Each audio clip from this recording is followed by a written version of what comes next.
நீலமலை தொலைக்காட்சியின் நகர்வளப் பகுதி. செய்திகளை வாசிப்பது மலைகளின் அரசி நீலமலை அன்பில். ஒரு மனிதர்கள் கையிலே இளநீர் போன்ற தேங்காய் ஒன்று உரிக்காமல் கிடைத்தால் அதை உரிப்பதற்குத்தான் எத்தனை பாடுகள், எத்தனை ஆயுதங்கள், எப்படியெல்லாம் பயன்படுத்தி அதை உடைக்க வேண்டும். மற்ற மிருகங்கள் கிடைத்தால் கூட அதை காலால் தட்டி உதைத்து அதை உண்பதற்கு பெரும் பாடுகள் படும். ஆனால் ஒரு கரடியின் கையிலே இந்த இளநீர் தேங்காய் முத்தியது கிடைத்திருக்கிறது.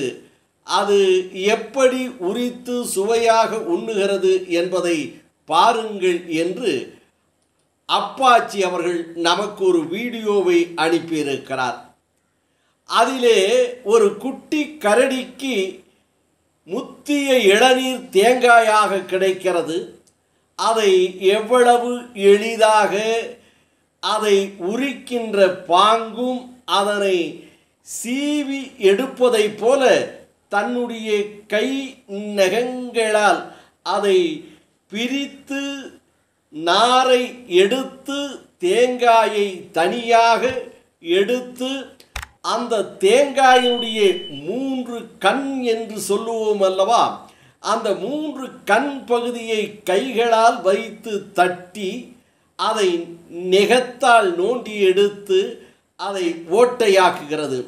பிறகு அதனுடைய நீரை சுவைபட ஆனந்தமாக ரசித்து சுவைத்து குடிக்கிறது. குடித்த பிறகு தேங்காயை உடைப்பதற்கு கத்தி வேண்டுமா, சுத்தி வேண்டுமா, அல்லது பாறாங்கல்லில் அடிக்கத்தான் வேண்டுமா என்று தேடவே இல்லை. தன்னுடைய கூரிய பற்களால் அதை அந்த மூடியை உடைக்கும் காட்சியை, அற்புத காட்சியை பாருங்கள். அப்படியே அந்த மூடியை தன்னுடைய வாயால் கடித்து உடைக்கிறது.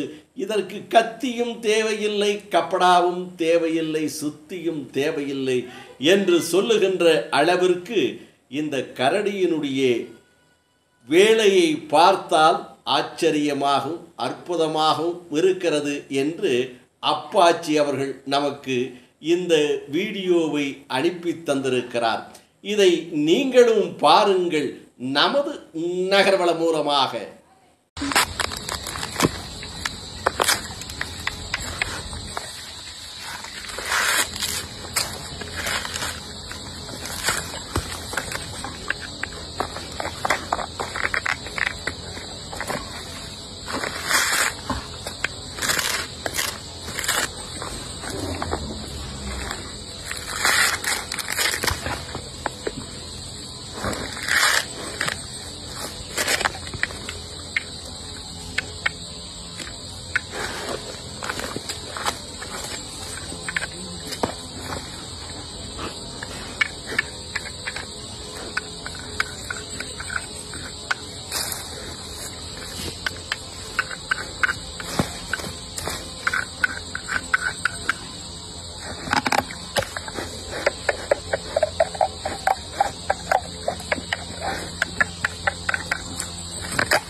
இது போன்ற அற்புதமான காட்சிகள் நமது நீலமலை தொலைக்காட்சியில் தினந்தோறும் ஏதாவது ஒரு வகையிலே பார்த்து கொண்டே இருப்போம் என்று சொல்லி இந்த நகர்வளப் பகுதியில் உங்களிடமிருந்து வணக்கம் சொல்லி விடை பெறுவது என்றென்றும் உங்கள் நீலமலை அன்பில்.